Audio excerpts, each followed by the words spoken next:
All right, this is episode 1 of the Rising Digital Leaders Show. I'm your host, Matthew Doan. Welcome to the beginning of this grand experiment. In this episode, we'll start at the ground floor. I'll talk a little bit about me, but in reality, this is about you. So we'll go into the definition of a rising digital leader. We'll build up some hope. And then my goal is to open your eyes to the potential of embarking on this journey. All right, let's do this. Welcome to the Rising Digital Leaders Show. I am your host, Matthew Doan. Today's organizations are powered by digital capabilities, cloud, data science, cybersecurity, and much more. To be competitive, we must have tech-savvy leaders steering the ships. But these people don't come out of thin air. We must develop them. This show is for the technical experts of the world, those brave souls that feel unheard and lost in the crowd, but know they were born to lead. We need you to rise, to become impactful digital leaders. In these episodes, we help you undergo a self-transformation, developing the mindset and skill set that'll massively enhance your abilities, influence, and career potential. We take a different approach, pulling in lessons from philosophy, psychology, neuroscience, and history to enrich the professional and personal aspects of your life. Thank you for your time. Please subscribe to the Rising Digital Leaders Show. Now, let's dig in. Episode 1. Today, we're going to shine a light on the path ahead, centered on your transformation as a digital leader. Now, I don't want to assume that you know exactly what I'm talking about here when I use this terminology. So, what we're covering today, first off, I'll give just a little bit about me and where I'm coming from. We'll go into the definition of a rising digital leader. We'll look at what that looks like in real life when we apply that concept. And then also a little bit on what you can expect to encounter on this journey of self-transformation. Most importantly, at the end, we'll end with the significant and lucrative opportunity in front of you. Okay. First thing about me, I'm not going to bore you, but since you're lending me your ear so kindly, I'll introduce myself very quickly. There's 3 pieces to my personal puzzle. Number 1 is that I've been in the digital space for over 15 years, largely in consulting. This has spanned across cyber, digital transformations of many types, technology, strategy. I've been in different sectors, so I've been a lot in national security, working with intelligence and defense communities around the world, private sector, as well as not-for-profit. So I've seen a lot of different industries and experiences and personalities. Along the way, this has landed me in the middle of wars and supporting combat units. I've been in the midst of the autonomous vehicle development, digitized manufacturing, and much more. I've advised organizations on how to align digital capabilities with their business ambitions. And not shockingly, those things don't really align very well. So there's lots of room for growth here. And lastly, I found myself deep into leadership coaching. I've had all sorts of sidebars and other direct relationships with leaders of all types on how to really grow as individuals as well. Second point about me is that I am fascinated by human nature. I've become a bit of an oddball over time. In fact, I've found myself wandering off the beaten path and blazing a little bit of my own. While all of my colleagues would dive into technology certifications and upgrading their technical skills, I somehow found myself wandering into the realms of philosophy and neuroscience and history, psychology, and I found myself obsessing over those topics and finding really interesting ways to apply that to the digital realm where I work. So it's been a fascinating journey, which we'll get into over time. And then the third piece about me, I am a husband and father. I have 4 kids, and my family mean the world to me. Maximizing my time with them, getting in the best experiences and memories, it's what I'm all about. And that'll come through, I think, a lot in these episodes ahead. And I just wanted to close on a bit of my principles and what I think about as I approach a professional career, and what I'll hope to translate with you is one, I always seek to find inner clarity, really looking deep inside and seeing what matters most to me, how I can point myself and my time and attention towards the priorities in life that are really driving me, whether that's personal or professional. Secondly, I really am focused on blazing one's own path. I think there's just an abundance of opportunity out there, and really finding ways to make it your own journey in life is really important. Third, I like to understand the human condition, understanding what that means to us and how we can prosper in light of it all. And fourth, I really love the intersection of digital and human, where technology is taking us, but also the very person to person nature, the deep inclinations that we have as individuals. We need to account for all of those things as business evolves, as our society evolves. All right, that's enough about me. I wanted to get into a little bit of definition next on what rising digital leader means. So, from a summary standpoint, I wanted to break down these few keywords. I'll start first with the word digital. Business is digital. Technology capabilities are front and center. Digital is how you differentiate. What you might have seen in the past deemed as IT is what we'll call digital now. It's a broader set of things, including cloud, cybersecurity, software engineering, data science, user experience design, and much more. It's that full set of capabilities that go into creating and sustaining a digital business. That's what we mean by digital here. And I'm not just talking to, quote, technologists. Yes, that is part of this definition, but I'd like to expand our view to those that are, in a broader sense, working as part of digital too, whether that be someone that's designing a user experience or possibly a cyber risk manager that would need to understand the qualitative aspects, the context of a business or industry in order to do their job. They are equally part of the digital space in addition to technologists. When we think about digital, it's not just about the back office teams that are running an organization. As we go into the future, digital leaders need to be those that are out in front, rising to the top of an organization, guiding strategy, pulling everyone forward. And what's interesting when I look at some of the research out there on the demand for digital leaders, it's pretty significant. One MIT study I found recently showed that businesses with digital savvy executive teams outperformed comparable organizations without such teams by 48% when you look at growth and valuation.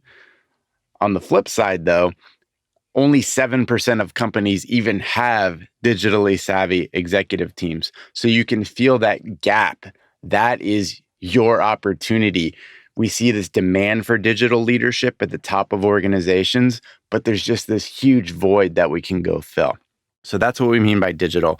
Second term then is leader. A leader is someone with influence and power. They create a following based on their actions and behaviors, the way they carry themselves. They're also someone that guides strategic direction in some sense. They have a big say in where the organization is going, whether it's their local group or the overall business as a whole. In addition, they've graduated from a narrow or tactical focus. They're not drowning in the here and now. Instead, they understand that business is a living, breathing, highly interconnected ecosystem. And they appreciate that and realize that digital capabilities, digital strategy need to evolve in a living, breathing way as well. They also understand how their decisions have long-term consequences. So they understand that they need to be thoughtful, be rigorous. At the same time, they need to be adaptive because the world is changing, and therefore they need to lead and help pivot things accordingly. So that's the term leader. And then lastly, I wanted to talk about the term rising as we get to rising digital leader. In the global market today, like I said, there's this massive opportunity for those with digital technical skills. And it's not what it used to be. Before, it was about being a technical guru, someone well-versed in programming, engineering, analytics, but they sat in the back office and their work was largely hidden from the rest of the organization. But for those that are willing to undertake this self-transformation that I'm proposing, the idea is that we can help you rise and really find pathways to get you into leadership positions. Because businesses, They are screaming for it, okay? We need people to rise into digital leadership positions to guide the futures of our companies and our other types of government organizations as well. Rising also has a dual meaning in that it signals a self-transformation. For those that know they were meant to lead in their hearts, they're essentially tired of feeling stifled and feeling relegated to the shadows. And now they know that they're supposed to be out in front. They're supposed to be guiding an organization, leading others, empowering teams. So there's a rising process to go through there. And making this happen really is about upgrading your personal operating system, your mindset, and your skill set, which we'll explore. Now, in becoming a digital leader and rising to the occasion, I realize that I'm not speaking to everyone. I am not proposing in the least that every technical expert today needs to become a leader. We don't have space for that. I also realize it's not everyone's ambition, but we're really talking to the unheard technical expert, that person that craves being a digital leader. So hopefully that makes sense from a definition standpoint on what rising digital leader means. Next, let's look at what it looks like. In practice, there's a few scenarios I'd like to run by you.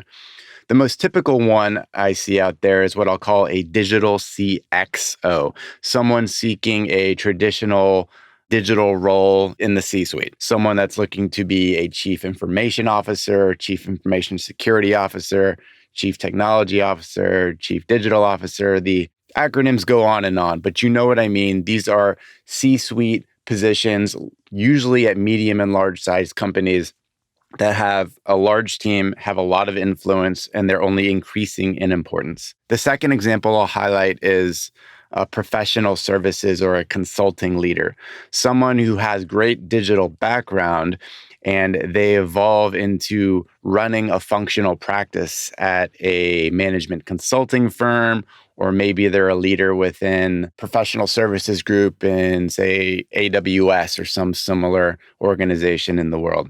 The third example I'll call a digital product leader, someone that's leading a department within a digital product company that's bringing apps and software out to the world. And we need someone that has business acumen guiding that digital group. The fourth and final example I'll give is what I'll call a digital entrepreneur, someone who is starting their own tech company. Maybe they're co-founding a startup and they also need to have a strong business mind. So you can see the flexibility here. These are all different archetypes. There's different places you can end up as you grow into being a digital leader. So I'm not carving out one path or proposing that. So you have flexibility based on your ambitions. Now, the journey to get here, I'd like to bring this to life with you by using a metaphor to bring it all together. Here's the journey that a rising digital leader often goes through. I'm going to bring it to you in the form of a story. Close your eyes for a second. I'd like you to imagine a mountain with a crystal lake at its base. In the lake, there are thousands of people swimming around. From afar, they all look the same. People flock to this lake. They were told it's a marvelous place to swim. Droves of people keep diving in, and the lake gets more and more crowded. You might be a person in this lake. There are thousands of people that look like you and appear to have your same features and abilities, but no one from the outside can tell the difference. Then, a few brave souls that are swimming in this lake gaze up to the top of the mountain, and they marvel at that gleaming summit. They want to get there. They've heard stories of a better life at the top. They say, I'm going to transform and make that journey.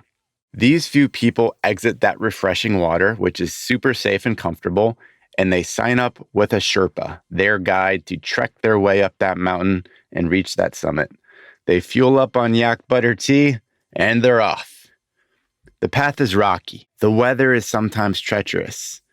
They need to stop for nourishment again and again. Still, they keep going, getting closer and closer to the top. They test themselves as human beings. They find an inner strength. They start to shed their old skins and begin to see what they're truly capable of.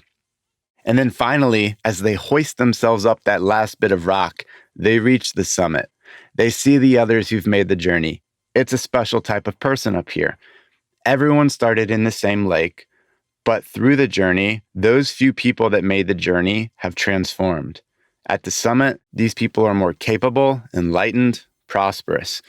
They've transformed themselves from technical experts swimming in the lake into prosperous business leaders affixed at the mountain summit. It's not to say that these people are better than the others or are living some life of pure luxury. That's not it at all.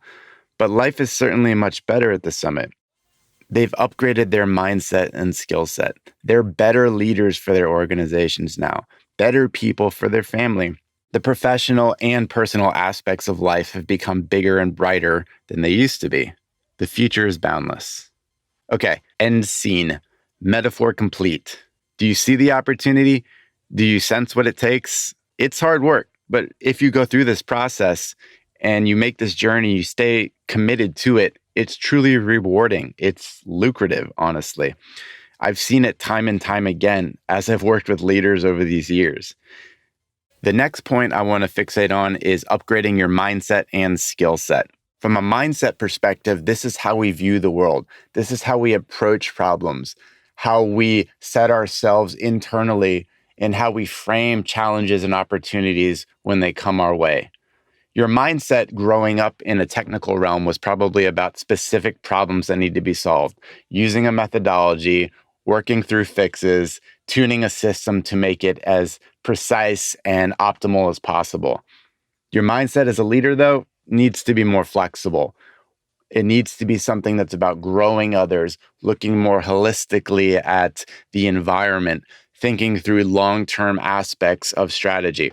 We won't pick that apart now. That's for a future episode, but that's number one. Number two is skill set. And there's a lot of specifics that we need to develop as a leader when we develop a new skill set as a digital leader. There's some real substance to this. I don't want to make it purely abstract, so I'll give you some examples. Number one is you'll have to have skill in navigating organizational politics. Another example is you need to be a systems thinker, someone that can take a wide angle view of the environment, look at all the dots, and start to connect them. A third example would be orchestrating large-scale change. If you're someone that's bringing new analytics capability to life, or you're migrating the organization to cloud-based architectures, or you're helping other business units think through how to use digital capabilities, this requires a lot of what I'll call conductor or maestro capabilities. You're not going to make all the change yourself, but you need to nurture new thinking. You need to bring people together. You need to bring capabilities into new places. One last example I'll give from a skill set standpoint is the ability to influence others by understanding psychology and how the brain works.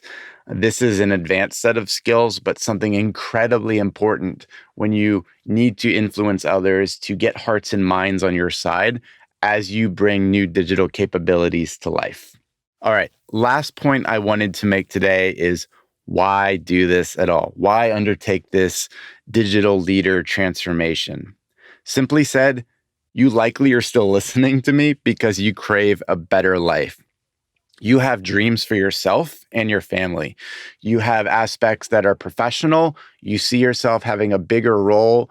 Maybe you're a thought leader, an influencer. You want to have opportunities coming your way for new roles. Maybe you want to be an advisor or an angel investor someday. To get to that point, though, you need to have a level of prominence, a track record, and frankly, people need to know you. There's also aspects that are very personal. You seek more freedom, more time with family and friends. You want freedom of money. You want to be able to have enough wealth that you don't have to think about that aspect of life anymore, and you can live more of the life that you crave. You want to travel, have the house or houses that you want. Now, I can't promise all of these things, but directionally, my goal is to point you towards principles, behaviors, and different methods for helping you unlock better levels of professional and personal freedom. Also, by going down this digital leader path, you're creating what I'll call career resilience.